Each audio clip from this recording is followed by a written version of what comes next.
Hail, hail, the Celtics are here, and what the hell do we care now? It is a Tuesday night, it is a trophy day for the Sorare faithful around the world. Celtic delivered a lovely wee result for us at the weekend, a cheeky wee 3-0. We've got some good decisives, we've got some really good scores as well, and, you know, for the Celtic faithful around the world, it was a pretty decent weekend. Spirits are maybe not high, but definitely more of on an up than they were maybe post-Feyenoord or whatever. We're here live tonight on the channel, on Twitter, Facebook, YouTube, here, there, and everywhere else in between for the Sorare CSC. I am, of course, with Quinny, and I'm joined this week, as always, by McBride. McBride, good to see you, my mate. I know. 2 minutes late. Apologies, Michael Ross. He must spend, honestly, Michael's got, it's definitely the highlight of his week, isn't he? His time checking is on this one. Aye, that's my fault. Traffic in the motorway. Apologies, Michael. We're here now. Thanks for keeping us right, though. Aye, that's it, man.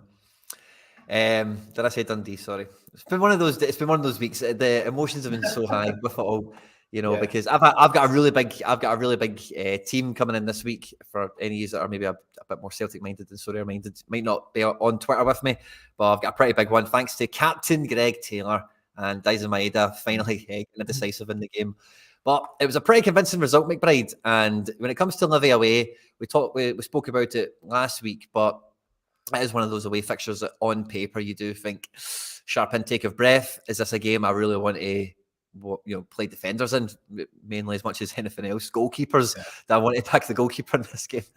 And it had a bit of everything, I suppose, didn't it, this match? It was a mad one. Like, you know, I thought we were looking quite comfortable. I've seen some really confusing comments from like Martindale or whatever, or some of the other Livingston players saying they didn't think there was much between the sides or whatever. But I thought Celtic won pretty comfortably, to be honest. The main problem was when Joe Hart gets sent off, but up to that point it was 1-0 and they kind of looked like going on and doing well, and then, you know, after he gets sent off, coming out the second half, scoring a couple of goals, looking pretty comfortable, I thought it was a good effort, because it is a place where we've struggled in the past anyway. I know certainly, like, we've sometimes been okay at Kilmarnock, and then we struggled there last time, but it always feels as if Livingston away we never really produced the best stuff, probably because of the pitch and everything as well. So yeah, good overall performance. Good to see Daizen getting the goal at the end after missing sitter of the century as well. I don't know how I don't really know how he missed that. But it's kind of, he's like an enigma. You know, he does all the hard work, he misses a sitter, and then he just blooters one into the top of the net. But I thought he put in a really good all-round performance, but that's definitely the area of his game. If he could tidy up something, is probably his sort of decision-making, crossing when he gets by a guy, and just his overall finishing. But interestingly, playing through the middle with no Forrest there because he had to come off for Hart, I think he actually looked a wee bit better overall, you know. So it's food for thought there. But most important thing is 3-0 win, 4 clean sheets in a row, I think, in Scotland. No thanks to Joe Hart, but Scott Bain even managed a clean sheet in a few dodgy moments. So he got precisely 60 minutes, which is what you need on Sorare to get the points for clean sheeting. So GG's to Bain just about picking that up. And you know, it was the first week in forever I never had him in an academy team, like for training bonuses or anything. For a wee cheeky fiver, perhaps. But the whole thing with the red card and the change of shape, by the way, Brendan Rodgers has been on record with, I think, his first stint at Celtic manager, and definitely when, definitely since then, that when the team goes down to 10 men, his tactic is play 4-3-2. Try and give yourself something on the counter-attack to keep yourself in the match, especially if there's a goal still in it. And I've seen all the memes going out post-match. Just ask Daizen Maeda to play 2 positions and you'll get better, and he'll do it no problem at all. And I think it was a little bit of that he could play in that 2 forward role when they were attacking. But, you know, that you're playing 10 against 11, you know, so you drop back into shape off the ball. So it did really feel like you got a lot more out of him, and maybe on a different pitch and with a bit more practice, maybe those BCMs, maybe a few more chances come his way as well. And yeah, it does feel like he scored a goal like this. I forget who it was, but it was coming in from the left-hand side and he'd missed an absolute tap-in. Was it Hibs away? Aye. It missed right into the far corner. He cut in, played it right in the far corner. Yeah. And then after that, he went on a real tear. Let's have a look at that. Speaking, we've got the stats here. We can go and see it. Hibs, you reckon away? I think it was. I'm sure. Was it not the 4-0 game or something? Hibs away, or I can't remember. Yeah, that's it. That looks like it there. So then after that, he scored against Rangers, assisted against Kelly, 2 bench appearances. Don't know, can't remember all that. Maybe internationals or stuff. Then a goal against Livy. So decent wee run that put him on for a portion of the season. And then it's hard to see what's going on back here again with just less minutes, 45, 63, 69. So I can't remember what we were doing. Maybe the league was one and we were just messing around with players and stuff. 31 minutes goal against Hearts. So hopefully that kind of thing maybe ignites him again. And that's like that's him clicked in now for the season, hopefully.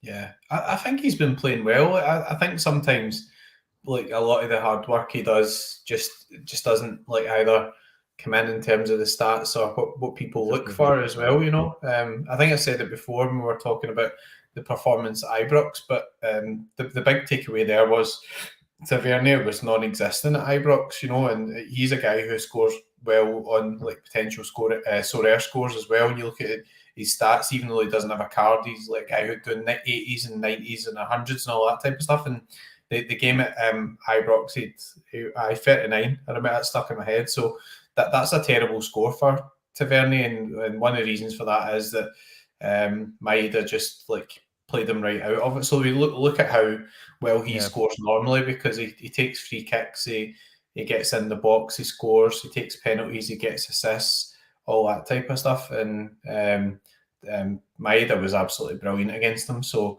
again, a good piece of managerial play there. And interestingly, we were discussing it, I think, as well with Feyenoord, and he did play Palma on the left and Maeda on the right. And I think the way that sort of lined up with Hartman and stuff, having a lot of pace, I think Celtic done pretty well that first half. So things went against us, but they didn't at the weekend. And I thought it was really good to see how well we played second half, even with a man down. And a few of those scores out. Furuhashi really should have had a big score. I mean, he's put a couple on a plate. So, although he's not scored himself, he's got the big chances created or attempted assists. So I think he still had a pretty good overall game, although people maybe regard it as not because he's not scored. But I thought he played really well too in terms of really that game. Really good for Kyogo, 12 points, man. With no shots either. Really good. And again, everybody was kind of slagging Scales off and talking about, we're going to Ibrox and we're worried about guys going there. But I think Liam Scales has been excellent. I think he played really well at Feyenoord away as well. Not many complaints from my point of view about how he's performed. I think he's been shown at least to be a really good squad player in terms of what's going to happen maybe if Vickers is not available and Navrocki, but I wouldn't be surprised at all if Vickers come back if you lined up with Vickers and Scales for a while, because he's been in really good form. So I think what this gives you with Scales, similar to like Taylor and like Ralston, who's got a new 4-year contract extension earlier today, is if we can make a defence that makes those guys second string, then we're in a great position. You know what I mean? I think that's what those guys give us, is like that foundation of these guys should be here for as long as we want to have them. And then it's about, can we get guys better than them? Not because we want rid of them, but because we want to push the team on, and even try and improve them as a result. Because as you know, training and playing with better players generally makes other players better as well. So it's one of those kind of self-fulfilling prophecies almost, So he's benefited from the loan. You see that what happens when people actually get games. Firstly, Scales, he's left-footed. So, he's filling in as the sort of almost a cover left back in the Champions League squad. We know Bernabei in the Champions League squad, but he's proven that he's a capable squad player there as well. So I'm not even saying he's the answer going forward. No doubt he'll make a mug of us soon and have some sort of terrible performance. But while he was at Aberdeen were actually really good at the back as well for a spell last season, and they look as if they've missed him a bit because they're sort of struggling a bit more. So that loan deal where he got out and actually managed to get games in Scotland seems to have benefited him a lot. So that's food for thought, because we've got a lot of guys in the squad just now where they just appear to be sitting on the bench. And I know that's one of the things you want to talk about in terms of maybe minutes for other players and things. But O'Reilly, Hatate and McGregor, it's going to be quite hard to break into that midfield, I think that's the three. And I mean, O'Reilly's probably been player of the season for us. I think he's been absolutely superb. Another really good performance. So O'Reilly's been brilliant. But yeah, I think you're quite right. It's going to be really hard to get from the existing squad. I think anyone else to break in past that. And they kind of, the name of the stream, and it was the main thing I kind of wanted to kind of bring up when we were on live today. So now that we've kind of got over, what anything might have been from the game at the weekend, there is the transfer window's closed, right? James Forrest was on to start this game for whatever reason anyone would like to think about. Feel free to throw it in the live chat. Why you think it might be, general rotation, good for the fixture, whatever, right? But Palma didn't impress in Feyenoord. He is like the big money kind of signing in the door, as it were. I say big money loosely, of course, just because relatively in our window, he was amongst the biggest, fees. And John obviously had a bit of a chance, and that doesn't really seem to have grasped it as of yet. So Brendan made a comment in the pre-match, I think, where somebody asked him about the transfer business, and he said he wasn't happy. And then he did that thing that every manager does to make sure they don't have an awkward conversation later with their bosses, and said, every manager will say the same thing. No one's ever happy. You always want more, and which is fine. He's got to cover his ass, and I tip my cap to him for doing it in fair play. But he said he's not happy, and it's nice of him to give us that gut reflex answer. So it's kind of happy to hear that. But when we have the financial records that we had posted last week, I'm sure it was, then surely the manager's got to get some money to go and put this squad together. So right now, McBride, especially when you kind of look at where the midfield's been over the last couple of weeks, when Hitate's been out and some of the other things we've just been knocking around there, like how much money do we think Brendan needs and how much do we think he gets? Yeah, I think the other issue is the squad's a bit bloated as well. So if you look at, Ralston signed a new deal, and I can see the reasons for that. Ralston is clearly a backup to Alistair Johnson. Alistair Johnson has been playing really well, slotted back in. That type of deal makes sense because you also need somebody who's willing to perform at a top level. So I see it like high profile ones like Jadon Sancho can't even transfer with train with Manchester United because he's fallen out with them because he wants to play, and there's criticism for the manager, and it's a big hoo-ha. Whereas Ralston will stay there, and whenever he's called upon, he'll play. For me, the problem is we've just got so many players now as well. Nat Phillips obviously is only a 6-month loan, so he could go back in January if you think that what you've got is enough. And we probably would have if you have Scales, Navrocki, Lagerbielke and Vickers fit. And you still get guys like Kobayashi, which you just don't appear to be anywhere near the team at all. And then, we do have a lot of wingers. It's just that we don't have a lot of wingers that are any good. So, no offence to James Forrest, he's been historically excellent for Celtic. But, if you were Palma or you were Yang and you'd just been signed, that's a bit of a slap in the face for you as well, in terms of not getting on. And when I seen the performance from Palma at Feyenoord, I thought it was pretty poor. So maybe a wee bit quick to be judging somebody based on one Champions League away game, and maybe some of the stuff he does will be more suited to playing in domestic level, etc. But I thought he looked rotten. So that's just, I didn't think he looked good at all. So let's not judge him over one performance completely, but I can see why. I think there was also a wee bit of a statement to the board there as well with the Forest start. It's a bit like, we've brought all these guys in and we've ended up with James Forrest playing. But there we go. I mean, he did explain it quite well. I mean, Forrest, honestly, throughout the years has scored a lot of big goals and stuff for Celtic as well. People forget that because he's been sitting in the sidelines and just being a good pro and everything over the last couple of years. But, realistically, when Jota and Maeda was there, Forrest was never ever really getting near the team, was he? Even Haksabanovic was getting some minutes coming on for the bench for Forrest. So we've either taken a wee step backwards there, or think maybe it's just a point being made by Brendan. But out of that money we've got, I think 20 million, was spending like 20 million on the training facilities. So that's a good bit of investment in the club. So at least we're spending money in the club. So that's good.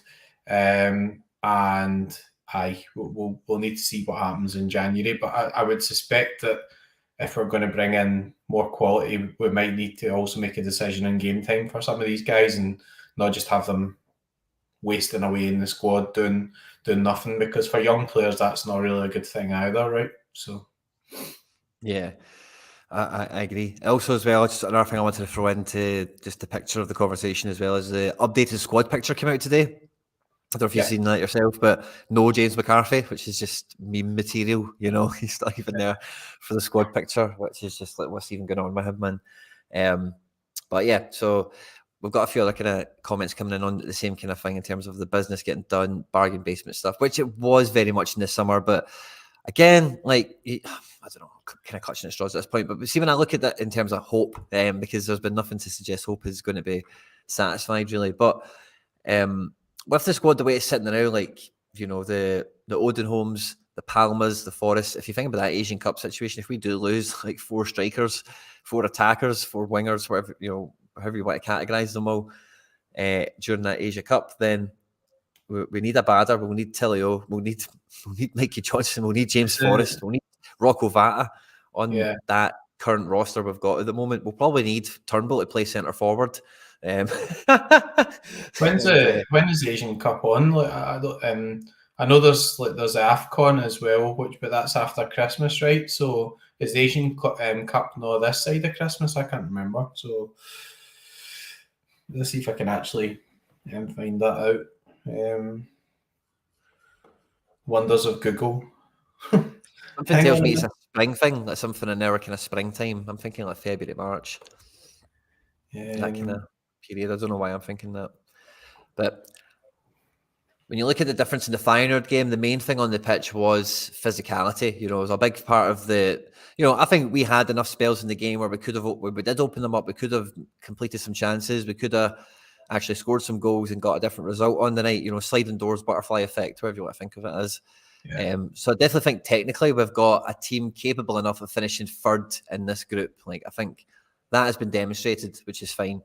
We need to go on and complete that, and that's the kind of task of the current squad and the manager. But like I was saying earlier, because I think there's a comment saying, what's the point of giving Brendan the money now? It's not about talking about giving them the money now, but like now that we can see kind of where the squad's at, particularly now that Livingston match going down to 10 men again, 2 games in a row where we're really being depleted and really tested on substitutes and tactics and whatever.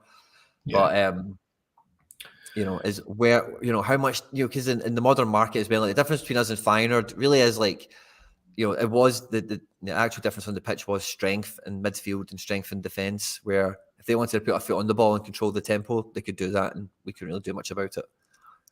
Yeah, I mean, the Asian Cup, I think, starts in January, so it'll not be too big an issue, I don't think, because I think we're taking a January break this season, but could still miss a few games potentially if Japan or whatever get to the later stages, and it depends also who's called up, right? Because Maeda and Furu sometimes in and out of the Japanese team and all that sort of stuff as well. But it's a valid point. I mean, you would be hoping that Abada would be back by then, but Furuhashi is really a kind of one of the first names in the team sheet at the moment, isn't he? So be interesting to sort of see what's going to happen surrounding that. But I think, like, just looking at it, we do look as if we've got a lot of numbers, and I think guys like Bernardo and Holm, I think it's definitely a player in Holm. Made a stupid decision away at Feyenoord, but that's something that a young player can learn from and stuff as well. But yeah, at least we'll have the January window to try and sort things out, and maybe there'll be some more movement, and even Bain coming on for Joe Hart. I mean, I just don't think Bain's a good goalkeeper at all. I mean, I don't like. I just really don't. As you look at the level Siegrist was playing at before he came to Celtic, and how Bain was doing, etc. And I don't know. And he had a few moments where he was like, he's been watching Joe Hart. It was like imitating him, like just daft stuff, or the ball would come over and it's going out, and he's trying to play the ball out. And you think, what are you doing? Like, the ball's going out anyway. That type of stuff. So, it's going to be an interesting one. And it's only one game, but Motherwell away is not going to be easy, right? Motherwell showed last season under I also call him Kettlewell, but he's done really well. He's done a good job there. So played well at Ibrox. So a lot of moaning from the other crowd about performance levels and stuff. But Motherwell are no mugs, so we're going to have to keep the performance levels pretty high, I think. So there we go. Oh, yeah, sure. I think we've got to do some business in January. There's an obvious problem, I think, with the goalkeeping situation with Hearts' age and contract expiry and everything. So that I think it's going to be a long-term view taken at some point there where you've got to say, well, if Siegrist isn't good enough, is he just going to move on and you bring in somebody who's younger who can take over from Hart, or just go and buy a Livakovic or whatever and just say, right, thanks very much, Joe, you've done very well here, but we can't really keep you on £20,000 a week or whatever to sit on the bench, away to the MLS or the Championship or whatever. So we'll see. Because it's a shame, because I thought Hart was playing better, and then you just get that moment of madness where he comes out and poleaxes somebody. I think we spoke about it recently, probably on the stream, but like since that St Johnstone game, man, he's been on a great run of games. I think he's really stepped up. The red card is just a moment of madness, and we can kind of brush it off and forget it because we still got the clean sheet, we still got the win. He is only suspended for a league match, but what I think it really, the kind of unsettling feeling I get about it is, imagine it was a really bad injury that happened in the Livingston game. That's why he went off. Like, imagine it was like out for 3 months, and now it's like, yay! Being the Champions League, holy! I'm not going to say a word. I don't. I mean, Rodgers, I think, said that he quite liked Bain because he was good with the ball at his feet. And so, what about like keeping the ball out of the net and not being a maniac? And like the goalies can be enigmas and all that sort of stuff. But it does kind of feel as if he's still at Celtic because of that type of homegrown rule and all that. And interestingly, I watched the guy, what do you call him? The guy, Hazard, went to Plymouth. I seen one of the games on the TV, and he looked like a pretty good shot stopper and stuff as well. So it's kind of some confusing decisions in there, but I did kind of look as if at one point at the end of the window we were maybe trying to move Siegrist on and have some recruitment in there. So I think that naturally that's probably going to be something we're looking to sort out in January. And then we go from there. So we can't really do much about it now, but it's good to know that there's money there, but it's only any use if it's actually used properly and it's used to address the issues that we've got, instead in terms of not just getting numbers in, just looking for somebody that's going to add something into the team instead. So yeah, totally. And I agree with the comment we've got here as well, that the primary objective as a team is to be the best football team it possibly can. And, we've seen, again, we were talking about this last week, I'm sure we were, but like the planned developments around the place, Barrowfield and Lennoxtown and a few other bits and pieces. And you hope the money enriches the community, enriches the fan base, enriches, everyone that might come through and be connected with the team, whether it be homegrown players, from in and around the local area and all that kind of stuff, all the way to just us going to the matches and having a good time there and all that kind of thing. So that's got a value as well. But in this modern world, like you do need to play the game in a sense. And I think it's really just the number one, are we like, we're being so cautious for how we're playing this game, if you know what I mean? Like we're not taking, like some of these swings, like if Rodgers is like not happy, like, and again, maybe there's a wee bit of your maybe putting that on him perhaps because of the way he does backtrack and, say the thing that all managers say at that point in time. But like clearly, like if you lay out the money that was spent, like if you could have just went and got like 2 guys for that. Injuries have maybe forced us to buy another centre back. So the Starfelt thing maybe forces you to do a centre back trade in that situation as well. I get it.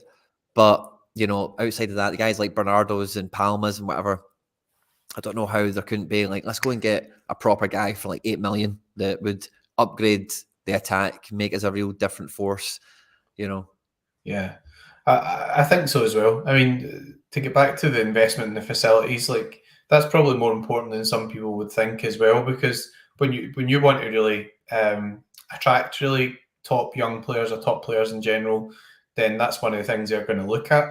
And it might not just be the facilities themselves. You've got a lot of sports science and everything that's fallen around. So you remember the last time Rodgers was here was big story about they wanted £1.5 million spent on the pitch and all that sort of stuff. So, there was certain things he wanted to do to bring Celtic up to what he regarded as being a English Premier League type level in terms of how you do things. So I'm glad to see that we're not just sitting banking 70 million and paying 15 million to dividends or whatever. I'd rather see that money spent on the facilities. But the other side of things is that when you look at how much money's going out the door and the players were signed, and you see guys on the pitch and you see Forrest filling in and you see Palmer coming on and not setting the header alight, then that just backs up people's thoughts that we've not signed overly well. So I guess the positives are that you've had Furuhashi, Cal McGregor, Maeda, lots of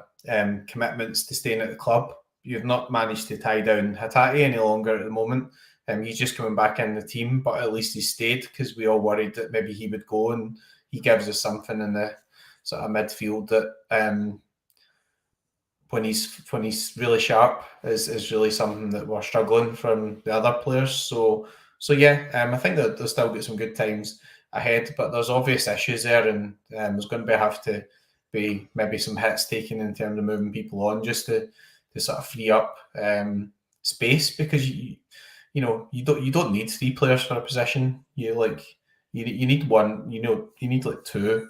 A capable backup or somebody who's really pushing that player. You don't need 30 players or whatever. And if you're going to sign all these young guys from here, there, and everywhere, you're probably better having a good arrangement where somebody takes them on loan and they get game time or whatever, rather than just sitting on the bench. That seems to be one of the main issues that happens here, like with guys like Kwon, who's trotting out for the reserves. I don't see how that benefits his development really in any way, but there we go.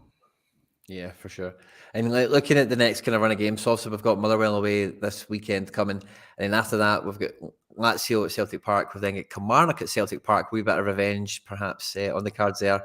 Away to Tynecastle, and then we've got Madrid at home, which is then taking us to game week 4-18. So that's a good week. Interesting.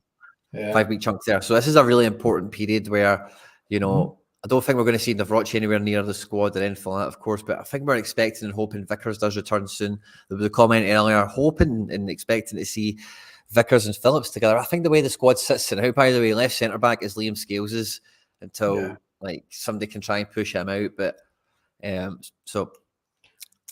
hopefully Bain is only needed for the Motherwell game, and then it's back to business for Joe and the team rolling forward, because getting a goalkeeper in to replace Hart, and even in any situation, another goalkeeper to come in, you can't get away with doing it for like £2 million. You can't do it for £1 million. You can't do it on the mad cheap, and unless you're going and you're digging deep in Scandinavia, and you're pulling out like an 18-year-old or something, and that's not the sort of guy we should be getting.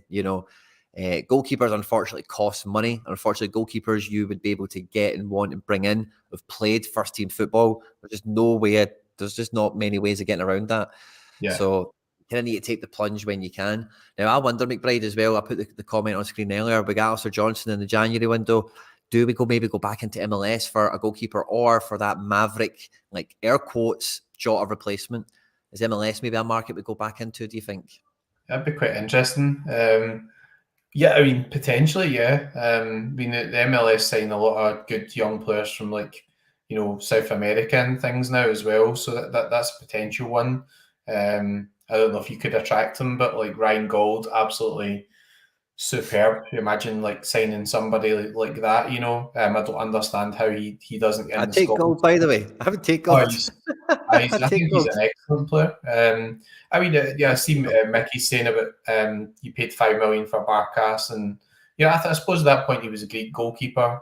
So no amount of money always guarantees you're going to get the right guy, but that's where the recruitment comes in, right? So once you get to January, Joe Hart could just decide what he wants to do and just say, well, if Celtic are not able to offer me something, I'm going to take some sort of deal in Saudi Arabia or MLS or whatever. Stranger things have happened. So Jack Hendry's playing in Saudi Arabia, so let's not rule anything out. But I've maybe seen the rumours as well that Jota might be returning on a free. There was a wee rumour that we might be getting him, but I think there'll be so many other people that must be interested in him as well. It's hard to imagine that he would come back to us. Yeah, I mean, I think it depends what happens there. It's an ultra weird one that they would spend all that money and give somebody 195,000 a week, and then they would just sign somebody else and just say you're not playing. I don't know what's happened there, but it's just a bonkers situation overall. You know, Jack Hendry's probably earning more than some EPL players are and stuff in Saudi Arabia, and you know, I've never really rated them. So there we go. Think bonkers things happen sometimes, but if we had the chance of signing him back, if they decided to pay him out or whatever and he wanted to come back, everybody would be absolutely delighted to get him back. But kind of does feel as if that's maybe a wee bit pie in the sky, but you just never know. You know, if they really do want rid of him, then they're going to have to give him a lot of money. You know, he's under contract, so they'll be paying him just now for doing nothing. So it's like, somebody wants to give me £195,000 a week for doing nothing. I'm your man. Big time. Sounds absolutely fantastic. But there we go. Aye, been practicing for that job for ages. But no, I don't think it'll happen either. You know, I say a guy like him being free, you know, there's just going to be so many more opportunities for him. So Tottenham or somebody who's a link fancy. with Spurs as well. You know, the Ange thing would make sense. You know, because actually after getting that amount of money, if an EPL club comes in, then there's a reasonable chance he would still get quite a big salary, which realistically Celtic can't really compete with, unfortunately.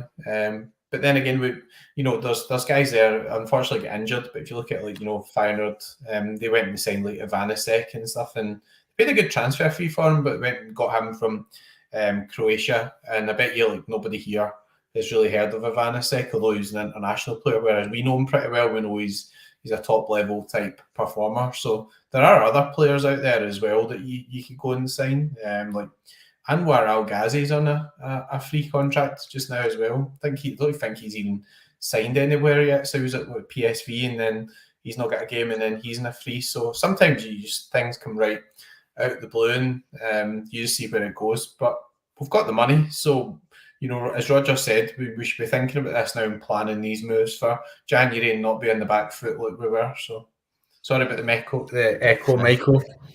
Sorry about that. I was going to say, I hope they're quite ambitious with any move they would make in that sense. Like, you think about like Jota, for example, originally when he was ID'd at the club, he was like a guy that got lots of youth caps, came through at Benfica, and then never really kind of broke in. And, you know, you'd hope they try and find another guy like that shows some promise. Like, I don't think this would, I think the next name I'm going to say would be an unambitious transfer, although I do think it would be effective. Rather than let's see what happens with Palma. I don't want to say rather than, because that's awful, right? I don't mean that. But in that kind of bracket or mold, like somebody like Jordan Larson knocking around, like at that point for like £3 million. Obviously, he's just signed at Copenhagen. Something like him isn't going to happen. But there's lots of guys in Europe that are properly like a bit better established that knock around at that price range. And, you know, it does feel like, you know, we're maybe asking anyway. So I think you know what I'm saying. I'm kind of dribbling out into nowhere here, but you know what I'm saying. And it can change as well. I mean, Palma had a goal and an assist for Honduras, so I'm not saying that the opponents that Honduras play against are like any great shakes or anything, but you know, he's an internationalist, so we'll see how good he is. But I don't. When you look at guys like Furuhashi and Abada and Maeda, they're quite dynamic. They work hard. They're quick. They're quite sharp.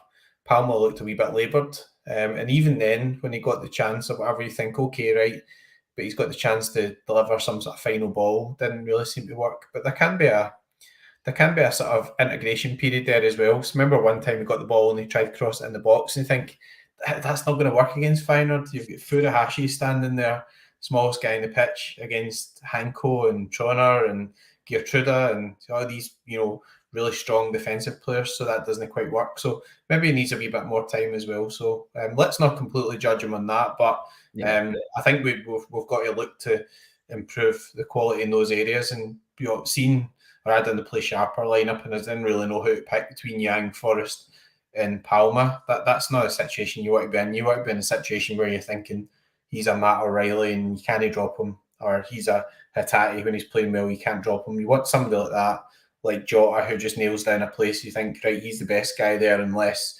it's an obvious rotation or his injury or horrendous form or whatever. So we need some more nailed starters, I would have thought, for for that position. And okay, I mean, the bad thing that was unlucky, and we signed that Phillips and he rolled his ankle or whatever. He started playing. There's nothing Celtic can do about that. That's just bad luck. But all teams at some point will go through that type of luck. So it's just unfortunate. Obviously, the group stages are now, and this is when you kind of want, if you're going to make the dreams happen, if you're going to get some special results, they kind of need to happen in the autumn, early winter, kind of time. So that's just bad timing in that respect, and that's moderately unavoidable. But yeah, I think so I'm making sure I'm touching on all these bases because I know there's a few things I wanted to mention tonight. But in terms of the goalkeeper, one thing I mentioned MLS without ever really kind of coming back to it, but I think overall that is a market that could be probably much better exploited in some regards. If you are going to be spending like £7 million pounds, or they take dollars over there, by the way, and they're actually quite see American clubs. You know this, McBride, right? But see if they sell somebody for $3 million, they're buzzing.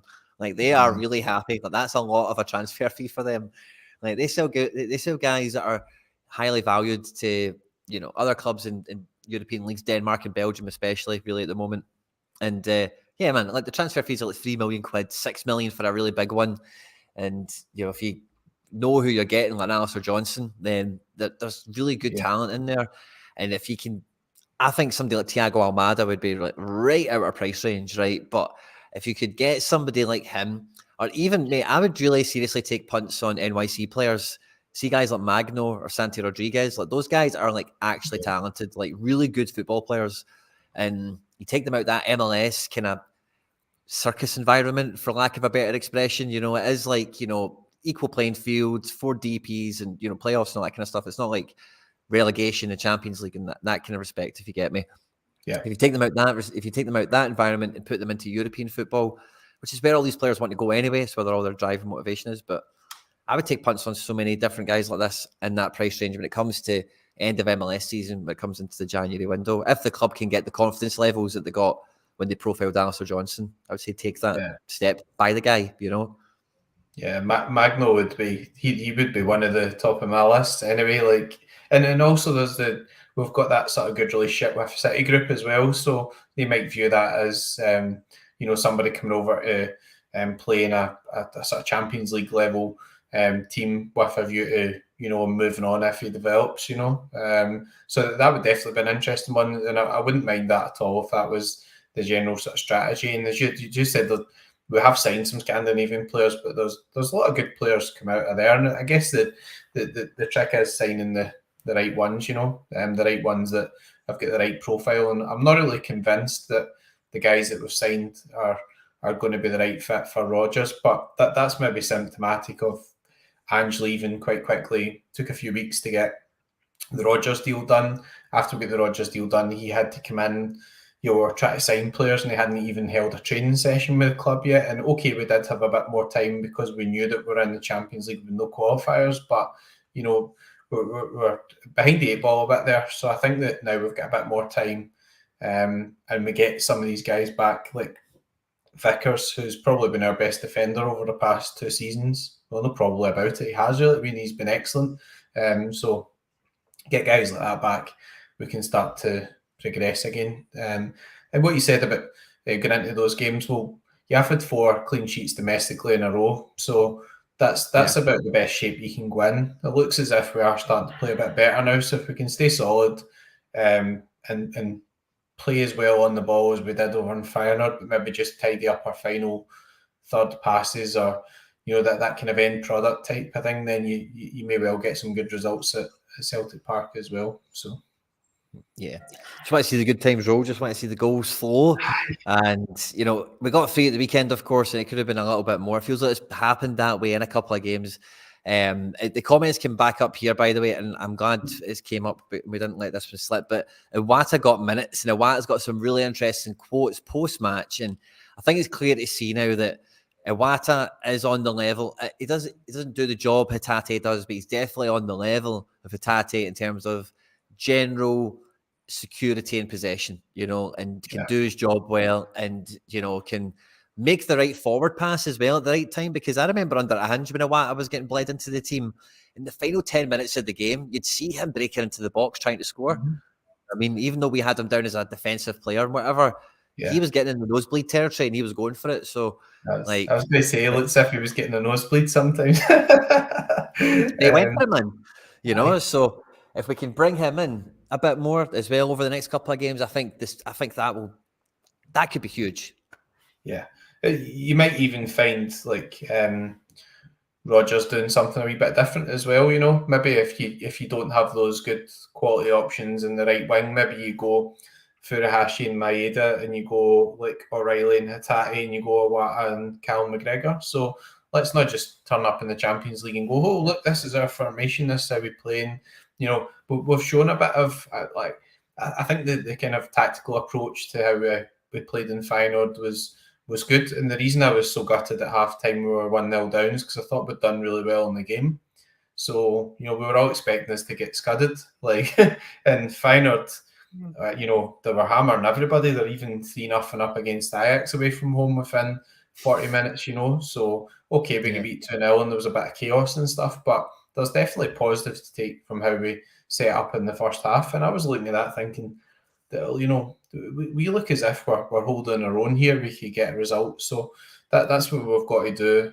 Good point. Yeah, Lagerbielke's suspended against Lazio. So you've either got to then bring back in Vickers if he's fit, or you're going to have to play Iwata or Nat Phillips. So yeah, maybe there will be a change there, given that that Lagerbielke's not going to play. So there's some headaches there for sure. But we should be on the front foot at a home game at Parkhead. We should be not showing too much respect to the opposition and trying to impose ourselves on the football game. And dare I say it, sorry, but look at Rangers' record in Europe. They're not playing that well just now, but they find a way to beat Betis. They, even with PSV hammered. Couldn't believe that. I know PSV hammered Rangers away from home, but Rangers found a way to get a 2-2, and even though PSV played better in that game, they still found a way to get a result and stuff. So I don't think we should be offering any excuses. We should be aiming to get at least a draw, but try to beat these teams at home. And okay, Atletico Madrid beat Real Madrid as well, so they're a good team and all that sort of stuff. But we've beat better teams in that Parkhead with probably worse teams that we've had ourselves. Like, you've just got to have a go at it. So Lazio are playing this midweek as well, by the way, if anyone wants to do any scouting. I'm sure all the Italian football's on TNT Sports or whatever. They're also playing at the weekend, as are we. So they'll have a few more miles in their legs coming to this game. I think at the weekend they play AC Milan, by the way. And this midweek, I forget who they're playing, but it's not an easy game either. So, like, Lazio will be, like, don't get me wrong, they'll be in fighting shape when we meet them, for sure. There'll be no two ways about that. Torino, yeah. Torino just got a good result against Roma in the last game, so no pushover of a team themselves. Some good international players in their squad. So, yeah, really tough run of fixtures for Lazio. If you want to do some scouting, feel free to do that yourselves, guys. But, yeah, I think it's a game where at home we could definitely hope to get a positive result. And, like, I don't know, I'm just thinking about, we're talking about Scales. Like, the great thing about Scales is he's just a jewel. Like, he'll win the ball in the air. When he's in possession, he'll just make the safe pass. He'll do the right thing. And again, he's not shy. I just put the ball into a channel for somebody like Kyogo to try and run down or Maeda. And having Chirwa Immobile as like a centre forward against somebody like Scales with some, that might not be too bad. You'd be more worried if it was somebody with pure elite pace that would just burn them, Immobile is not slow, but Scales could not get done by him for pace, let's say. Yeah. Necessarily. And also, I think we should be trying to, in some way, control the possession of the game as well. And it's about when we get the ball, looking after the ball too. I think that's maybe a wee bit of the frustration with Hatate so far. I don't think he's looked ultra sharp. He's been kind of that version of Hatate where he's given the ball away a lot. And okay, you get away with that in domestic games, but if you do that regularly in a European night, then you'll really get punished against these teams. So I think we do need to step it up a wee level. But I think we've got a lot of players who are playing pretty well. So we should go into it and we should have a good go anyway. And if we can try and at least aim to be fighting for that sort of second place and at least have a chance to beat Feyenoord at home in the last game to get into the Europa League and think about staying in Europe beyond Christmas and all that type of stuff. Don't want one of these situations where we're coming fourth again or whatever. I don't think there's any real excuse for stuff like that, you know. We'll see if we can manage that or not. But yeah, I think for the weekend it'll probably be a very similar team to what we had against Livy, obviously minus the goalkeeper difference. Yeah, guys. That's all we've got time for this week. We've got a big trophy day this week. I finished first in Cap 240, so I've got a wee black card to open up. So over at my place at Quinny 3001, we'll be doing a reward opening. But thanks to everyone that's joined us here this week for the Sorare CSC. Hail, McBride's been an absolute pleasure, and we'll see you all next week. Hail. See you next week.